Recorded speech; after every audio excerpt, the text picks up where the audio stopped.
ZABoxingNation, where boxing lives, breathes, and breaks down. Today we got a loaded lineup. Tyson the Gypsy King Fury's bold prediction about Moses Itauma, DAZN's stacked August fight schedule, Daniel Dubois shaking up his fight corner, and Kellie Harrington's uncertain future in the sport of boxing. And of course, the massive countdown to Saul Canelo Álvarez versus Terence Crawford. Plus, we'll be covering Jaron Ennis versus Usyk Lima debut fight at 154 pounds. And don't forget your favorite segment on this day in boxing history. Let's break this all down.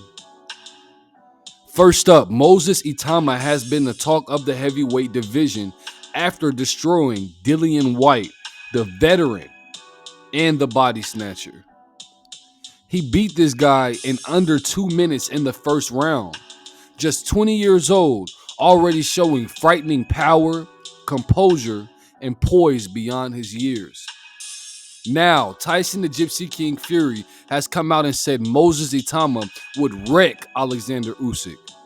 And that's a huge claim considering Oleksandr Usyk is boxing's pound-for-pound king, undefeated at heavyweight, and the man who twice outclassed Anthony Joshua.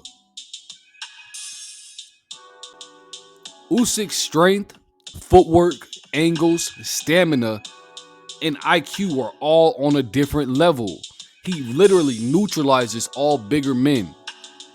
Moses Itauma, his size, he's a southpaw, he has a devastating left hand, and he has youth and confidence all on his side.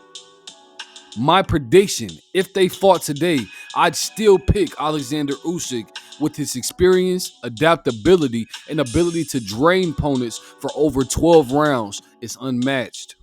But in 2 to 3 years, once Moses Itauma gains more rounds and experience under his record, he can fight against guys like Kagrovic, Franklin, and then we may have a real gauge on what it would look like if Moses Itauma was to fight Oleksandr Usyk, the pound-for-pound king of the heavyweight division. Let me know how you guys feel about that in the comments below. Now let's talk about a few upcoming fights that I know you need to be prepared for. August 22nd in Orlando, Jan Paul Rivera versus Daniel Bailey, plus Jamal Harvey's pro debut. This will be a big test for the USA prospects. August 23rd in Australia, Jake Wiley versus Yusuf Dib. For the IBF regional strap, Sky Nicholson defends her featherweight title against Urvashi.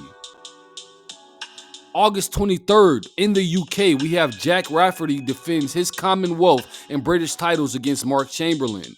A true domestic 50-50 fight. August 23rd in Orlando, in the flyweight division, we have Yankael Rivera versus Angelino Cordova. It'll be a flyweight fight, and I believe that that's going to be a phenomenal one. My prediction, though, Rafferty versus Chamberlain is a fight to watch. Chamberlain's sharp boxing gives him the edge, but Rafferty's relentless pressure makes this one a potential war. I lean towards Chamberlain on points, but don't be shocked if Rafferty drags him into deep waters. Let me know how you guys feel about those fights. Next up, we have Olympic gold medalist and Irish icon Kellie Harrington. She hinted at retirement but hasn't closed the door. At 35, her skills remain, but the grind of the sport and age are creeping in. If she doesn't return now, expect it to be a farewell fight in Ireland. A national event, whether she steps back into the ring or not, her legacy as one of Ireland's greatest fighters is already sealed and cemented. And next up, we have Daniel Dubois, who has split from his trainer, Don Charles, and joined Tony Sims after another loss to Oleksandr Usyk. Daniel Dubois has raw power, and no one doubts that, but he struggles under pressure with his defense and stamina issues. Tony Sims is known for sharpening technique and instilling toughness in his fighters. If Sims can rebuild Daniel Dubois' fundamentals and confidence, he still has time to become the next top contender. But if not, he risks being passed by rising names like Hrgovic, Zhang, Moses Itauma. This next year will definitely be one to define Daniel Dubois' career. Now, for the biggest fight in boxing, September 13th, Las Vegas, Nevada, Allegiant Stadium on Netflix pay-per-view. Saul Canelo Álvarez, who is 63 wins, 2 losses, 2 draws, 39 big wins coming by way of knockout, versus Terence Crawford, who's 41 wins, 0 losses, and 31 big wins coming by way of knockout, for undisputed super middleweight supremacy. Saul Canelo Álvarez's resume: he's a 4-division world champion, undisputed at 168 pounds, legendary wins over guys like Triple G, Miguel Cotto, Caleb Plant, plus a lot more. He's known for his iron chin, explosive counterpunching ability, and his punishing body shots. Then we have Terence Crawford, who is undefeated across 3 divisions. Stopped Errol the True Spence at 147 pounds. He looked subpar against Majabov at 154 pounds. And he moved up another 2 divisions to now fight the greatest fighter at 168 pounds in Saul Canelo Álvarez.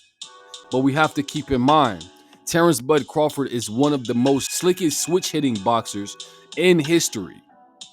Let me know how you guys feel about this fight in the comments below. It will be nothing short of phenomenal. October 11th in Philly, Jaron Ennis. He moves up to 154 against Usyk Lima with the IBO world title and the WBA eliminator all on the line. This is Jaron Ennis' statement fight at Super Welter. My breakdown for this fight will be Jaron Ennis is the complete package. His speed, power, defense, and ring IQ, although he's moving up, still means he's going to be that sharp guy that we all so used to seeing. We know that Jaron Ennis is a generational talent. He just has to get in the ring with those top guys so he can shine on the biggest stage. But my prediction for this fight will be Jaron Ennis by stoppage in 6 rounds. He's simply on another level and will be a major force in 154-pound division. Keep in mind that promoter Eddie Hearn said that Usyk Lima is better than a lot of the guys in 154 pounds. But this guy is not even known. How can you say that he's better than all of these guys when he hasn't proved himself? The best fight that we've seen from Usyk Lima is against McKenna. But let me know how you guys feel about all of that in the comments below. And now for your favorite segment on this day in boxing history. August 18th, several significant events occurred in boxing. In 1921, Jack Dempsey and George Carpentier fought in the first $1 million fight. In 1967, Carlos Ortiz defeated Sugar Ramos to retain the lightweight title. And in 1974, Ruben Olivares won the vacant WBA featherweight title.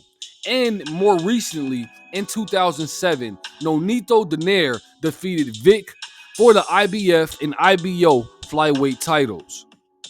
Let me know how you guys feel about all of that in the comments below. But that's going to wrap up my segments for today.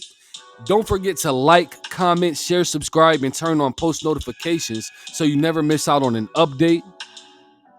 And if you're new here, keep your hands up, and I'll catch you in the next one.